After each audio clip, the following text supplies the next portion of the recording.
Gold is a fascinating material, don't you think? People were crazy about gold through most of the history. They are still now. Just look at the prices. It is fascinating. It does not rust, it does not change color if it's pure enough. It's pretty resistant to many things. But it can be worked into so many different shapes, including gold leaf. And that's what we are interested in right now. What I'm doing now is sealing the gold leaf. I showed you how to apply it on the pen, how to apply gold leaf on the pen. In this case, it's 23 karat Japanese thin gold leaf. And now we have to seal it. Why? It's so resistant, it's so cool. Why doing it to protect it? Because it's so thin. When gold has 2-3 of a micrometer thickness, it becomes super fragile. It tears easily, it tarnishes super easily. It's just like a few hundreds of atoms thickness, so you really need to be careful with it. But if you infuse it with urushi and cover with just very thin layer of urushi, it becomes much more resistant.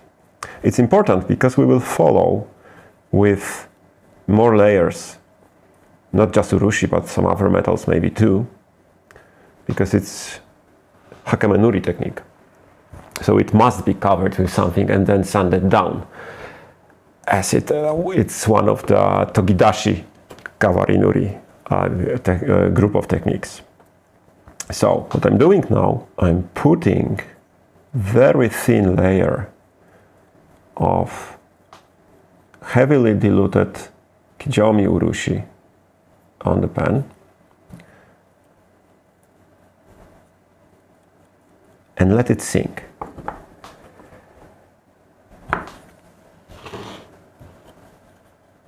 We need to give pieces I've already covered with lacquer some time to let the urushi sink into crevices, into cracks, into pores in the gold leaf and the urushi below it, and to infuse any area which could be not properly attached.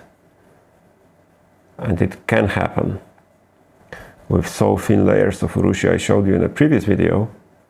It can happen. So we let the urushi penetrate all those surfaces.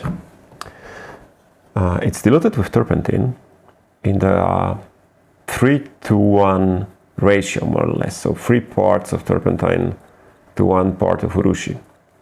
So it's almost liquid. There is almost no viscosity here.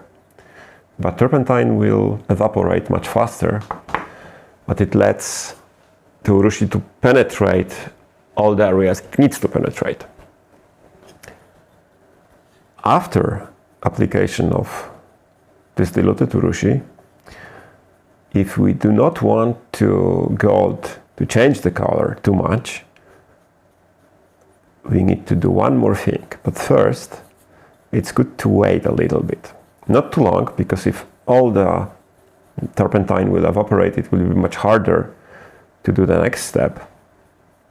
But I'd say like 2 or 3 minutes should be good enough for thin layers.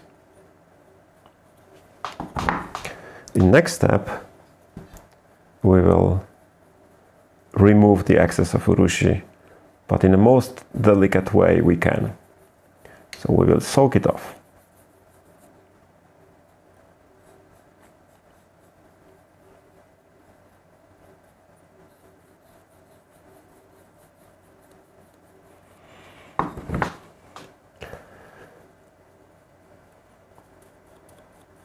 The last part.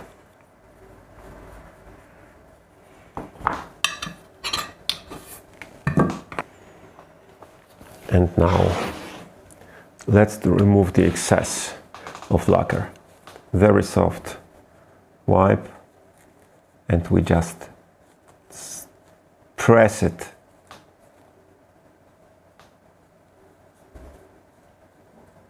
to not rub this time. No rubbing at all, because you risk tarnishing the gold. Just pressing in the surface.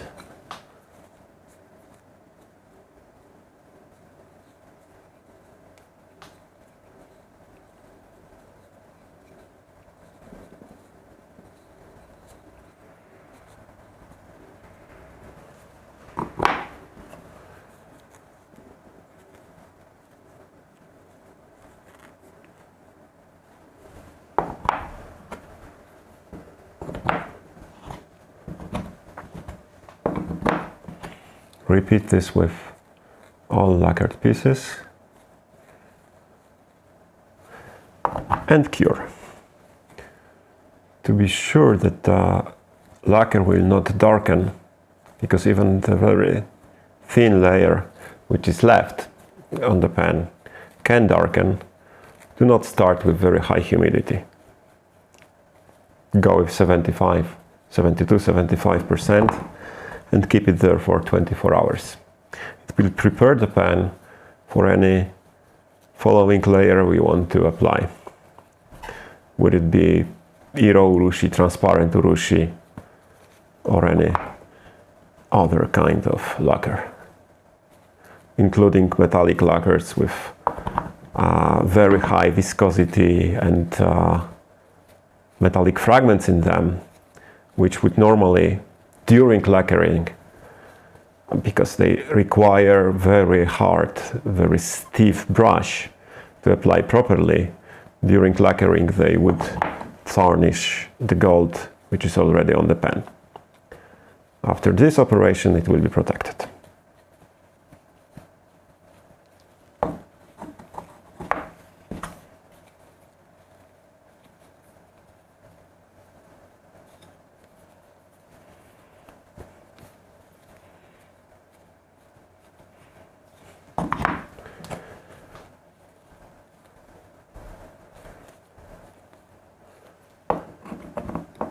What if you do not have Isehaya or kijomi or any other kind of urushi of this type? You can still experiment, and I will show you one of those experiments now. I will use red transparent urushi, and I will filter tiny bit of urushi. A little bit more.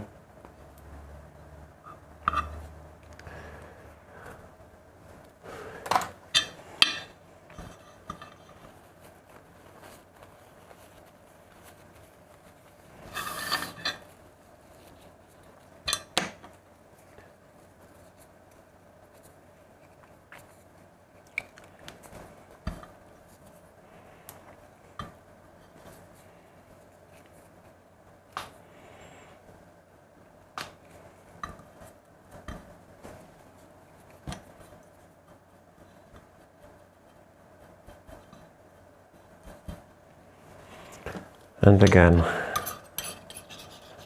diluting.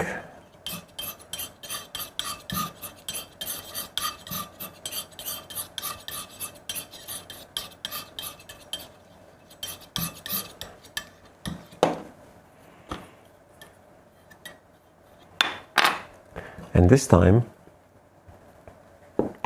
I will leave it on the pan. So I will apply very thin layer, but I will be not wiping it off.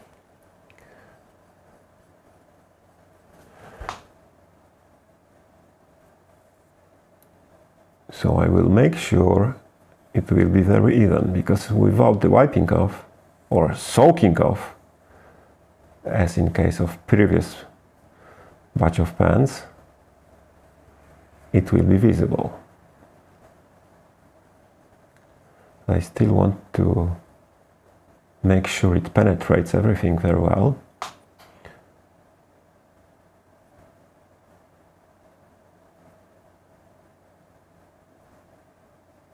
But the final strokes must be to even out the surface.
You have to make sure also to have both parts of the pen as close to one another as possible in terms of thickness.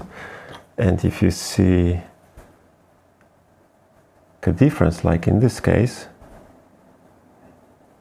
you need to slightly increase the amount of Urushi on the surface.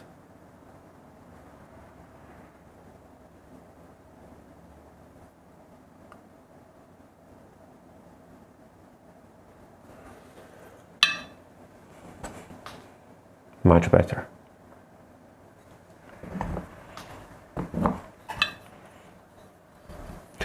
Last piece.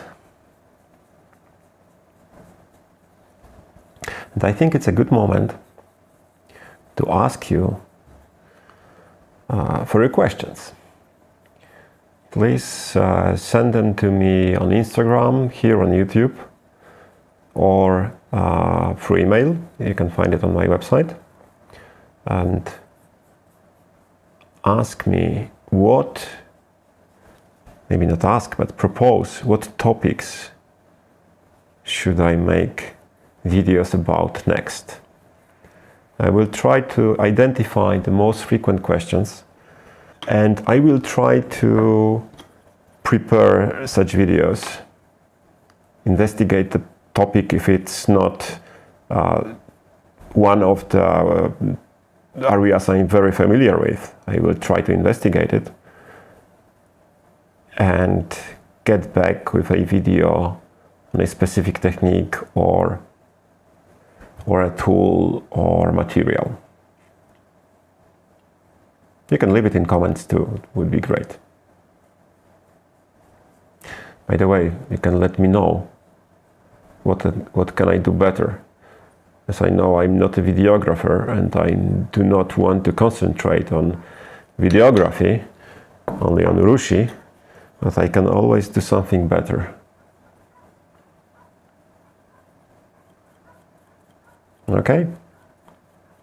That's it. Exactly the same you can and you should do with any other metal leaf. Some of them can be fussy. Gold is thicker and is often more difficult to work with because it's even more fragile if it's thin. Brass is much thicker and difficult to work with because it's much thicker. Copper can interfere with Urushi curing, and if it's not applied properly and in a slightly different way, application of copper is made in a slightly different way than gold or silver, it will prevent the underlying Urushi, so the glue Urushi, from curing, and it will be permanently peeling off. So almost each metal has its characteristics, and each metal leaf has its characteristics, and you have to adapt to it. The best way is to experiment or to talk to me, maybe. I'm Michael, and you are again guests of Tamenuri Studio. See you again soon.